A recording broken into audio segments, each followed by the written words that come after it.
भारत के ऐतिहासिक शहर पहले कैसे थे और अब कैसे हैं? इन शहरों ने किस तरह से भारत के इतिहास और धरोहर को आकार दिया? आइए जानते हैं और देखते हैं। एत बनारस, वाराणसी। तब वाराणसी भारत का सबसे प्राचीन शहर माना जाता है, जो गंगा नदी के किनारे बसा है। इसे काशी के नाम से भी जाना जाता है और यह हजारों वर्षों से हिंदू धर्म का प्रमुख केंद्र रहा है। अब आधुनिक वाराणसी में भी प्राचीनता की झलक मिलती है। बनारस अब शहरीकरण और बढ़ते टूरिज्म का सामना कर रहा है। इसके घाट और मंदिर आज भी लाखों श्रद्धालुओं और पर्यटकों को आकर्षित करते हैं, लेकिन बढ़ती आबादी और प्रदूषण ने इस पर असर डाला है। तो दिल्ली तब दिल्ली का इतिहास महाभारत के युग से लेकर मुगल शासन तक फैला हुआ है। प्राचीन काल में इसे इंद्रप्रस्थ कहा जाता था और यह कई साम्राज्यों की राजधानी रही है। मुगल काल में इसका सबसे बड़ा विकास हुआ। अब आज दिल्ली एक आधुनिक मेट्रोपॉलिटन शहर है, जो नई तकनीक और विकास के साथ आगे बढ़ रहा है। लाल किला, कुतुब मीनार और इंडिया गेट जैसे ऐतिहासिक स्मारक इसके समृद्ध इतिहास की गवाही देते हैं, जबकि मेट्रो, सड़कों और गगनचुंबी इमारतों ने इसे आधुनिक रूप दिया है। 3. जयपुर।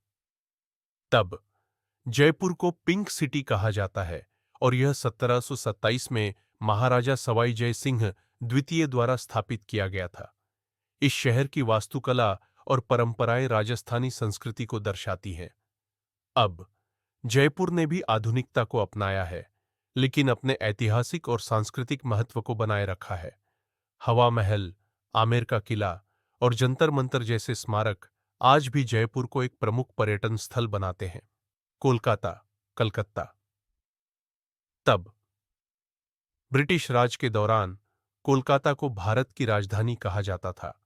यह शहर उस समय व्यापार, शिक्षा और संस्कृति का केंद्र था। अब कोलकाता अपनी सांस्कृतिक विरासत के साथ एक विकसित शहर है। यहाँ आज भी विक्टोरिया मेमोरियल, हावड़ा ब्रिज और इंडियन म्यूजियम जैसे ब्रिटिश काल के निशान मिलते हैं, जबकि इसके साथ ही यह एक महत्वपूर्ण औद्योगिक और शैक्षिक केंद्र भी बन चुका है। 5. मथुरा। तब मथुरा को भगवान श्री कृष्ण की जन्मभूमि के रूप में जाना जाता है और इसका धार्मिक और ऐतिहासिक महत्व महाभारत काल से है। अब आधुनिक मथुरा भी एक प्रमुख धार्मिक स्थल है, लेकिन यहाँ पर्यटन और स्थानीय उद्योगों के साथ-साथ शहरीकरण का प्रभाव भी देखा जा सकता है। तब और अब की तुलना, शहरों की पुरानी और नई तस्वीरें और वीडियो फुटेज को शामिल करके दृश्य तुलना दिखाएं।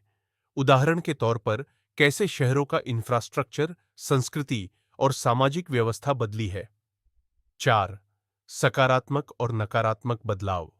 शहरीकरण, बढ़ती आबादी और प्रदूषण ने इन शहरों के कुछ हिस्सों पर नकारात्मक प्रभाव डाला है। वहीं मॉडर्न फैसिलिटीज, बढ़ती टूरिज्म इंडस्ट्री और टेक्नोलॉजी के कारण इनके विकास के सकारात्मक पक्ष भी हैं। निष्कर्ष, कंक्लूजन।